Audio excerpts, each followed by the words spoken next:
She said, "I'm writing a blog about our relationship. Chapter 1 is about your flaws." I smiled. Can't wait to read it. Then I started my own podcast called Red Flags I Ignored. Episode 1 got 50,000 downloads in 3 days. I, 29 male, thought my girlfriend Piper, 27, was joking when she announced over dinner that she was starting a blog about our 3-year relationship. We were at our usual Thursday night spot, splitting appetizers, when she dropped it on me. "I'm finally doing it," she said, twirling her fork. "Starting that blog I've been talking about." "Cool, what about?" "Our relationship. It's called Dating Down, A Journey to Self-Discovery." I actually laughed. Dating Down. She rolled her eyes. "It's just a catchy title." Chapter 1 is already written.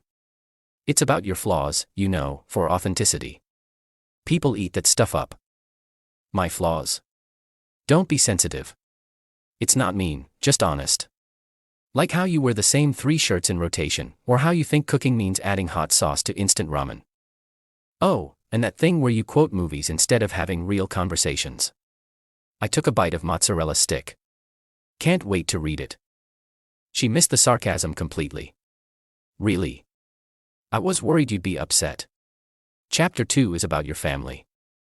Your mom's passive-aggressive Christmas gifts are comedy gold. That's when I knew this wasn't a joke. Piper had been trying to be a writer since I met her. She'd started 4 novels, abandoned 3 screenplays, and had a Medium account with 12 followers, including me and her mom. This blog was actually happening. The first post went live that Sunday. Title: Why I Stopped Expecting Him to Dress Like an Adult. It had photos of my closet, with captions like, "Yes, that's a Batman shirt he wore to my sister's engagement party." And, collection of free t-shirts from work events circa 2019 to 2024. Her friends loved it. The comments were brutal. "Girl, you deserve so much better. The bar is in hell. Why are you still with him?"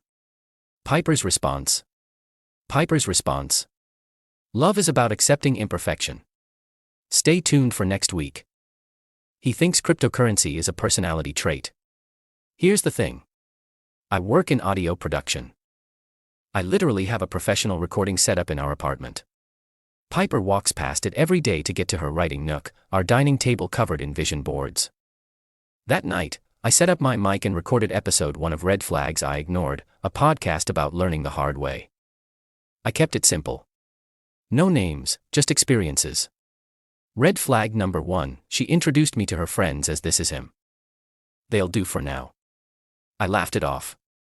That was month 2. Red flag number 2, she kept a spreadsheet ranking her exes. I was number 4 out of 12. She showed me this on our 6-month anniversary.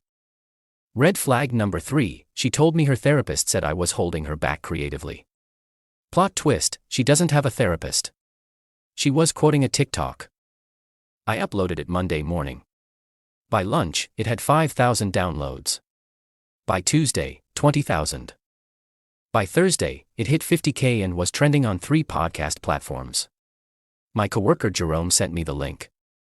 "Bro, this sounds exactly like your situation." "Weird coincidence," I said. Piper found out Friday night.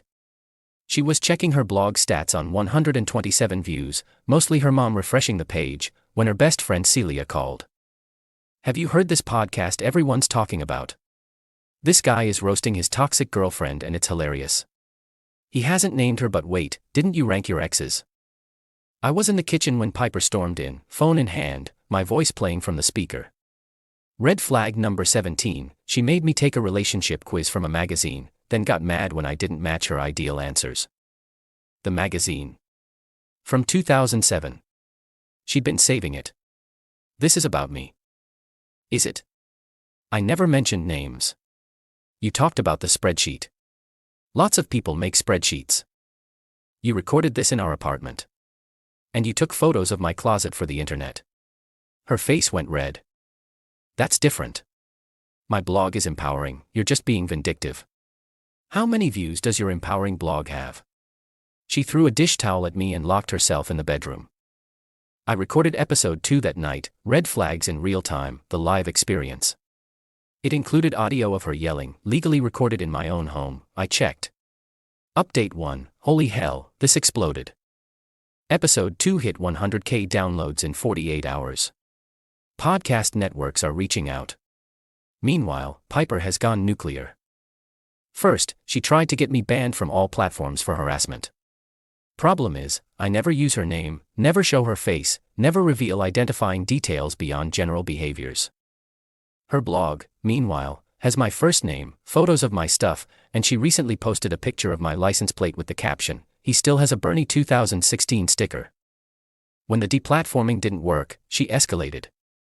Her new blog post, "My Boyfriend's Secret Podcast is Gaslighting 101." She doxed herself, put her own name out there, linked to my podcast, and tried to spin the narrative. He's profiting off my pain, while I'm just trying to process our relationship through art. The comments did not go how she expected. Wait, you started a public blog about his flaws first. Girl, you posted his license plate. This is the most entitled thing I've ever read. But my favorite, just listen to his podcast, episode 4, about you selling his PlayStation without asking. Yikes. Oh yeah, episode 4 dropped yesterday. Red Flag Bingo, Property Edition, covered how she sold my PS5 because gaming is childish. Donated my record collection to Goodwill without asking. Threw away my college buddy's wedding invitation because she didn't vibe with his wife. The podcast is now sponsored.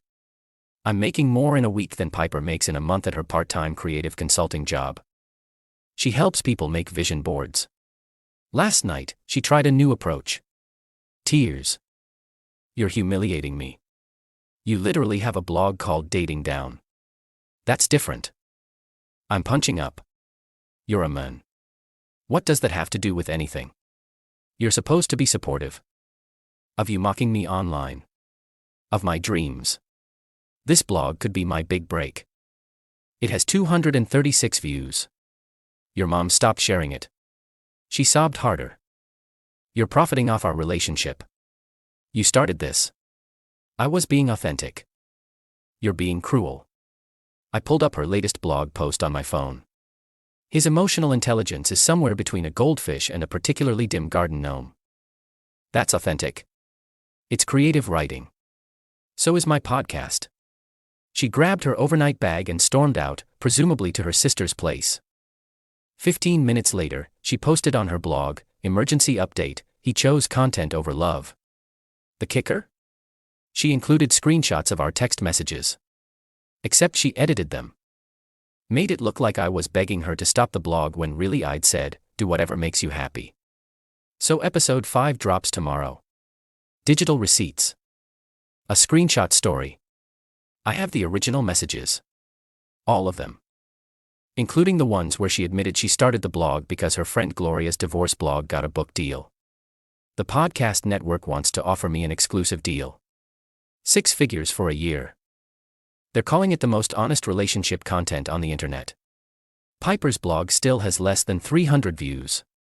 Update 2. The universe has a sense of humor, folks. Remember how Piper was staying with her sister? Well, her sister Daphne is married to Roger, and Roger is a huge fan of my podcast. Has been since episode 1. He didn't know it was about Piper until she showed up at their door with her overnight bag and a rehearsed victim speech. According to Roger, who DM'd me on Instagram, the conversation went like this. "Daphne, this podcast guy sounds terrible. Actually, I listened to it. She started a blog about him first. Whose side are you on?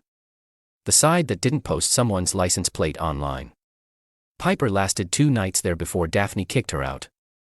Not because of the podcast, because Piper started live tweeting their marriage dynamics. Sister enables toxic masculinity by doing his laundry was apparently the last straw. So Piper moved back in with her parents. Plot twist. Her dad, Glenn, also listens to my podcast. Sent me a DM saying, "Is this about my daughter? Because this sounds exactly like stuff she would do." I didn't respond, but episode 6 touched on when you realize the apple didn't fall far from the tree. Included the story about how her mom once tried to get a Starbucks barista fired for aggressive foam art. The podcast hit 500K downloads this week. I got an agent. There's a book deal. Netflix reached out about a possible series inspired by true events. Meanwhile, Piper's blog pivoted. It's now called Surviving a Narcissist, My Story. She's rewriting history. According to her new narrative, I manipulated her into starting the blog. The podcast was planned all along. I'm financially abusing her by being successful. Her art is being suppressed by the patriarchy. She also started a GoFundMe, helped me escape my abusive podcast situation. Goal, $50,000. Raise $73. All from her mom's book club. But here's where it gets really good.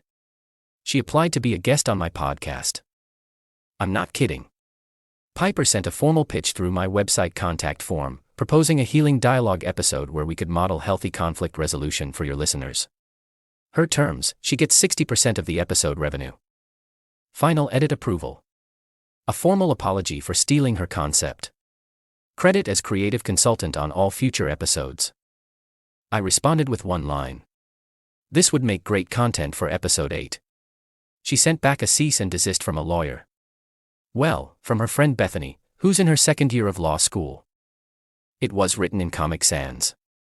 Episode 8, Legal Threats and Other Comedy Gold, included a dramatic reading of the cease and desist, complete with sound effects. It's now the most downloaded episode. Bethany posted on TikTok that I was weaponizing her legal expertise. The comments destroyed her. Turns out the internet doesn't appreciate fake legal threats in Comic Sans. Then Piper did something I didn't expect. She pitched her story to a real publication. Not her blog, The Story of Surviving My Podcast. The article came out yesterday.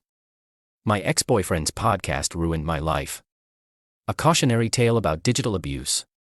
One problem. The journalist fact-checked, found her original blog, read all her posts about my flaws, discovered she started this whole thing. The article got rewritten. New title, How One Woman's Blog Backfired into a $1 Million Podcast Empire. They interviewed me. I gave them one quote. I just wanted to share my truth, too. The article went viral. Piper's Instagram is now private. Her blog hasn't been updated in 3 days. But the best part? Remember that book deal I mentioned? The publisher wants to include Piper's original blog posts as supplementary material. They need her permission. The offer. $10,000 for the rights. She called me last night. First time we'd actually spoken in 2 weeks. You're trying to buy my silence. I'm trying to buy your blog posts. You want it to be published, right? Not like this.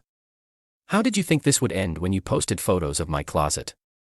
I thought you'd grow from the constructive criticism. I did grow. Into a successful podcaster. Long silence. I want 50%. The publisher offered $10,000. Take it or leave it. You're making millions. I'm making 6 figures. And you started this. She hung up. 20 minutes later, her lawyer, a real one this time, contacted mine. She'll take the $10,000. Update 3 Piper signed the deal. Took the money. Disappeared from social media for exactly 4 days before launching her new venture, a YouTube channel called Healing from Podcast Trauma. Her first video, I dated a sociopath. Red flags, I missed. 47 views, mostly dislikes. But here's the thing about Piper. She doesn't give up. She pivoted again. Now she's a relationship coach offering courses on recognizing digital manipulation in modern romance. The course costs $497. She's had 0 sales. Meanwhile, my podcast just got nominated for a Webby Award.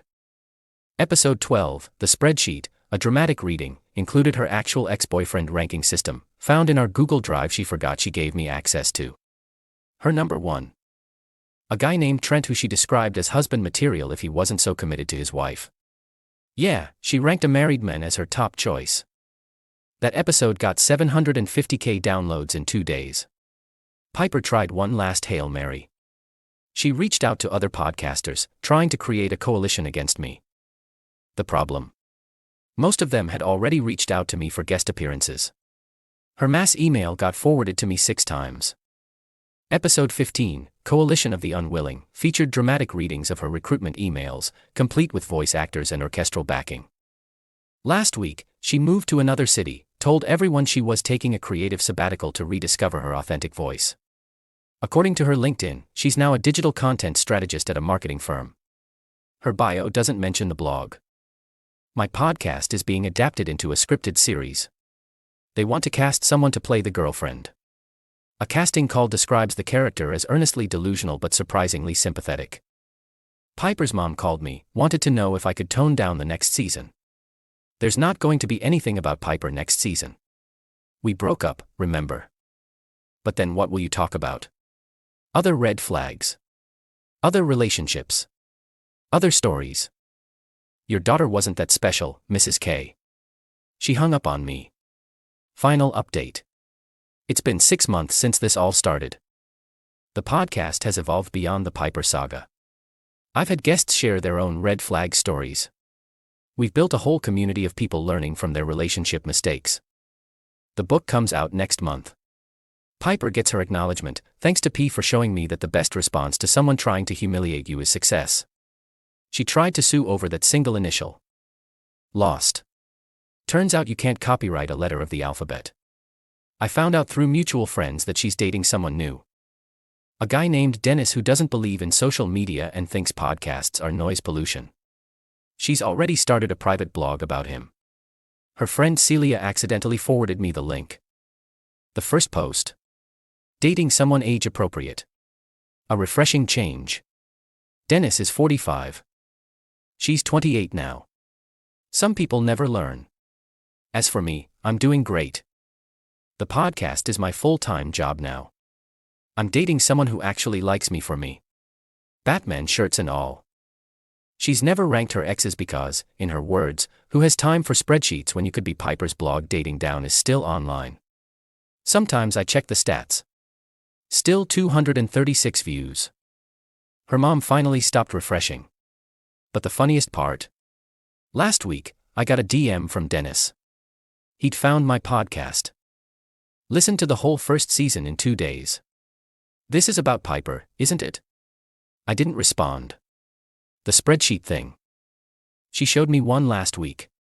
I'm number 2 behind someone named Trent. Still didn't respond. She doesn't know I know about the podcast. Should I be worried? I sent him one link. Episode 1. His response. Jesus Christ. Then she's live blogging our date right now. Welcome to the club, Dennis. Edit. Stop asking for Piper's blog link. It's dead. Also, Dennis dumped her after 3 weeks. She's now dating someone she met at a Healing from Podcast trauma support group she started. Yes, really. Edit 2. The Netflix series just got greenlit. They're calling it Downloaded. Piper tried to audition to play herself. She didn't get a callback. Edit 3. Book hit the bestseller list. Piper started a competing podcast called The Other Side. It has 12 subscribers. Her mom hosts it on her book club website.